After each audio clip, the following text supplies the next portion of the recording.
মহাজনপদ, ষোড়শ মহাজনপদ, একটা জনপদ আরেকটা জনপদের বিরুদ্ধে মারামারি কাটাকাটি হানাহানি করতো। এরা নির্বাচন কমিশনাররা বসেছিল। আজকের যে নির্বাচন কমিশনার তিনি বিষয় নিয়ে আলাপ আলোচনা করি, বিভিন্ন প্রশ্ন ওনাদের জিজ্ঞাসা করি। পরীক্ষা দিয়ে দীর্ঘ ঘন্টার পর ঘন্টা এখানে দাঁড়িয়ে রয়েছেন আপনাদের জন্য। আপনারা যত ভয় পাচ্ছেন এত ভয় পাওয়ার কিছুই না, এগুলো লজিক্যাল ক্যামেরা করে না সব বৃন্দাবনে চলে যায় কাজটি তো ক্যামেরা করে ডাক দেবো, আপনারা পূর্ণ সমর্থন জানাবেন ইনশাআল্লাহ। যে আল্লাহ আমরা চেষ্টা করব, সেটা নিয়ে আপনারা ঘাবড়াবেন, সেটা কিছুই হবে না, সে ঠিকঠাক হয়ে যাবে, ওটা বড় কথা না। বা ওই যে 6 জনের উপরে তাদের সহযোগিতা করা যায়, এটার জন্য আমাদেরকে সচেষ্ট হতে হবে। যাই হোক, আজকে আমরা আমাদের জেলা প্রতিনিধিদের কথা শুনেই আমরা আমাদের বক্তব্য শেষ করব। মাইক্রোফোন নিয়ে একসাথে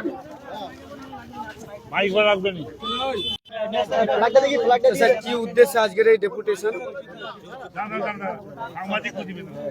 আজকের আমাদের ডেপুটেশনের উদ্দেশ্য হলো SIR নামক বস্তু নিয়ে যেভাবে মানুষ বিভ্রান্ত করছে ইলেকশন কমিশনার, এর বিরুদ্ধে আমাদের এই প্রতিবাদ শুধু আমাদের পূর্ব মেদিনীপুর জেলায় নয়, আমাদের পশ্চিমবাংলার সমস্ত ডিএমের কাছে আমাদের সর্বভারতীয় সভাপতি হযরত মাওলানা মাহমুদ মাদানী সাহেব সহ রাজ্য জমিয়ত উলামায়ে হিন্দের সভাপতি সিদ্দিকুল্লাহ চৌধুরী সাহেবের কর্মসূচি যে প্রতিটি জেলার ডিএমকে স্মারকলিপি দেওয়া হবে। এই যে মানুষ বিভ্রান্ত হচ্ছে, এর বিরুদ্ধে আমাদেরকে একত্রিত হয়ে যে নিয়মগুলো করেছে সেই নিয়মগুলোকে বাতিল করতে হবে। প্রথমে যখন শুরু করেছিল বলেছিল যে 2002 সালের খসড়াতে নাম থাকলেই হবে, তার ছেলে বা তার যে বাড়ির যারা আছে, আত্মীয় যারা আছে, তাদের নাম অটোমেটিক চলে আসবে।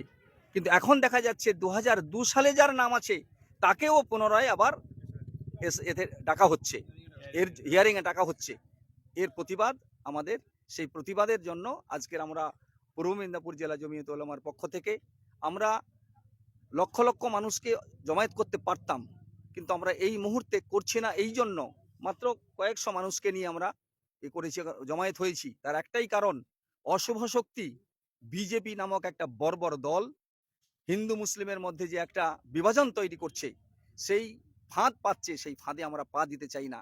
আমরা শান্তিপূর্ণভাবে সংগঠনকে মজবুত করার জন্য আমাদের জমিয়ত উলামায়ে হিন্দ যে আন্দোলন করছে, এই আন্দোলন দীর্ঘজীবী করার জন্য এবং অনেক দূর নিয়ে যাওয়ার জন্য আমরা ছোট্টভাবে আমরা এই প্রতিবাদ সভাটা করলাম। আচ্ছা, ডিএম সাহেবের কাছে যে ডেপুটেশন নিয়ে গেলেন, ডিএম স্যার কি জানালেন? ডিএম সাহেব একটা কথাই বলেছেন যে আমাদের কাছে যে খসড়া এসছিল এবং যেভাবে ডাটা এসছে সেই ডাটা অনুযায়ী জিনিসগুলো হয়েছে।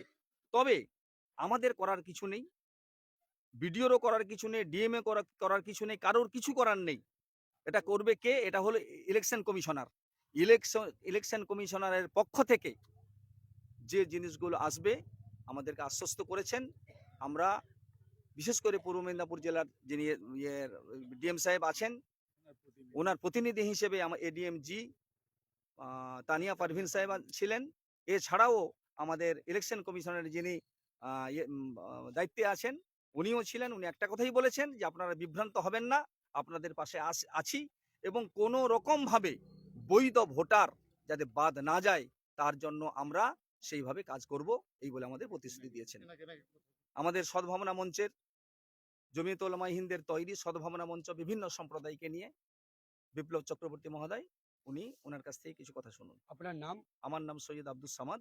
আমি পূর্ব মেদিনীপুর জেলা জমিয়ত উলামায়ে হিন্দের সাধারণ সম্পাদক এবং রাজ্য ওয়ার্কিং কমিটির সদস্য। আজকের এই ডেপুটেশন কি নিয়ে? আমাদের এসআইয়ের বিরুদ্ধে যেভাবে সাধারণ মানুষকে আজ বাংলা বলে তার জন্য আলাদা নিয়ম কানুন করে আমাদের যে নির্বাচন কমিশনার রয়েছেন, তিনি তার গুরুর আদেশ নির্দেশ আজ আমাদের বাংলার উপর অহেতুক চাপিয়ে দিচ্ছেন, যার ফলে বৈধ ভোটাররা দীর্ঘদিন ধরে বাপ ঠাকুরদা খুড়া তার বাপ যারা বসবাস করে এই বাংলায় আছেন তাদেরকে আজকে এসআইআর এ ডাকা হচ্ছে হিয়ারিং এর জন্য। লজিক্যাল ডিসক্রিপেন্সির নাম করে আজকে 1,36,00,000 মানুষকে নোটিশ জারি করছেন, মানে নিজের মর্জি মতো করে হোয়াটসঅ্যাপে এই নির্দেশ দিচ্ছেন, যেটা গতকাল আমাদের সুপ্রিম কোর্ট বলে দিয়েছে হোয়াটসঅ্যাপে যা সরকারি নির্দেশ হয় না। আমাদের যে দাবি, আমাদের সরকার বা আমাদের মানুষজন নাগরিকদের যে দাবি সর্বত্র, যে কোনো বৈধ ভোটারকে বাতিল করা চলবে না, অহেতুক হামলা করা চলবে না, অহেতুক হয়রান করা চলবে না। সেই কারণে যেসব নোটেড প্রতিবাদ ছিল সেই প্রতিবাদগুলোকে গতকাল আমাদের সর্বোপরি সুপ্রিম কোর্ট মান্যতা দিয়েছেন। সেই নির্দেশ এখনো ডিএম সাহেবের কাছে আসেনি। সেই নির্দেশ যদি এসে যায় আমরা সবাই স্বস্তি পাবো।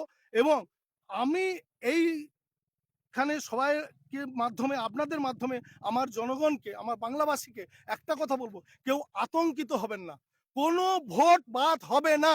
আমরা বেঁচে থাকতে বলতে আমরা বাঙালিরা, আমরা কোনো পার্টি নয়, যে কোনো পার্টি, যে কোনো মানুষ আসুক, যে যাইভাবে করুক, চক্রান্ত করুক, আমরা সমস্ত বাঙালি এক হয়ে এর প্রতিবাদ করব।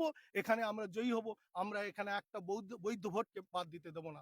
এবং ডিএম সাহেব আমাদের সঙ্গে একই কথা পোষণ করেছেন, একই মত পোষণ করেছেন। বিপ্লব চক্রবর্তী, সদ্ভাবনা মঞ্চের পূর্ব মেদিনীপুর জেলার কনভেনার। যদি ইলেকশন কমিশন এসআইআর ঠিকঠাক করে, নিয়ম মাফিক করে, আমরা পূর্ণ সমর্থন দেব, সহযোগিতা করব। আর যদি এইভাবে অহেতুক আমাদেরকে হয়রানি করে, তাহলে কিন্তু আমরা গণ আন্দোলনের পথে নামব। তার এটা সূচনা, এটাই শেষ কথা। আপনার নাম? আমার নাম মোহাম্মদ ইয়াহিয়া, আমি পূর্ব মেদিনীপুর জেলা জমিয়তের সভাপতি।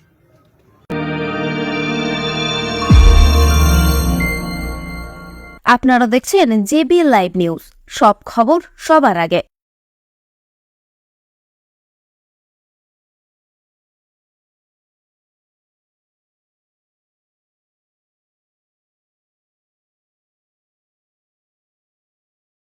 পূর্ব মেদিনীপুরের বুকে এই প্রথম মাত্র 4% মেকিং চার্জেস দিয়ে সোনা কিনুন। বিজলি জুয়েলার্সে পাবেন সোনার উপহীরের গয়না ও গ্রহরত্নের বিশাল কালেকশন। এখানে হীরের গয়নাতে পাবেন গ্যারান্টি কার্ড, সোনার গয়না হলমার্ক 22 ক্যারেট HUID, সাথে থাকছে জিএসটি বিল। বিজলি জুয়েলার্সের ফেসবুক পেজ ফলো করে পরপর 4 দিন বিজলি জুয়েলার্সের 4টি ভিডিও নিজের ফেসবুকে শেয়ার করে আসলে তারা পাবেন একটি ভাইরাল সোনার পলা, আর 8 দিন শেয়ার করলে পাবেন ভাইরাল পলা ও আরও একটি আকর্ষণীয় গিফট। 4 বছর পূর্তি উপলক্ষে আমাদের নতুন সালে নতুন অফার নিয়ে বিজলি জুয়েলার্স চলে এসেছে দুটোর আউটলেটে। 4% মেকিং চার্জ, যে কোনো ডিজাইন 1 গ্রাম থেকে শুরু, যে কোনো ডিজাইন নিলে 4% মেকিং চার্জ থাকছে। আমাদের অনন্তপুর, রামতরঘাট, মহাসিতা। বিজলি জুয়েলার্সের 2টি mega showroom Anantapur girls high স্কুলের বিপরীতে। যোগাযোগের নাম্বার 8927310178 এবং মহাশ্বেতা রাম তারাঘাট বাজারে। ফোন নাম্বার 9051038299, পূর্ব মেদিনীপুর। বন্ধ্যাত্ব কোনো অভিশাপ নয়, এটি চিকিৎসার মাধ্যমে নিরাময় সম্ভব। পূর্ব মেদিনীপুরের সর্বপ্রথম টেস্ট টিউব বেবি সেন্টার এখন তমলুকে। যোগাযোগের ঠিকানা উত্তরণ ইনফার্টিলিটি ক্লিনিক প্রাইভেট লিমিটেড, পদুম বসান, আদি মোহিনী মোহন কাঞ্জিলালের পাশের গলিতে। যোগাযোগ 9679225556 এই নম্বরে।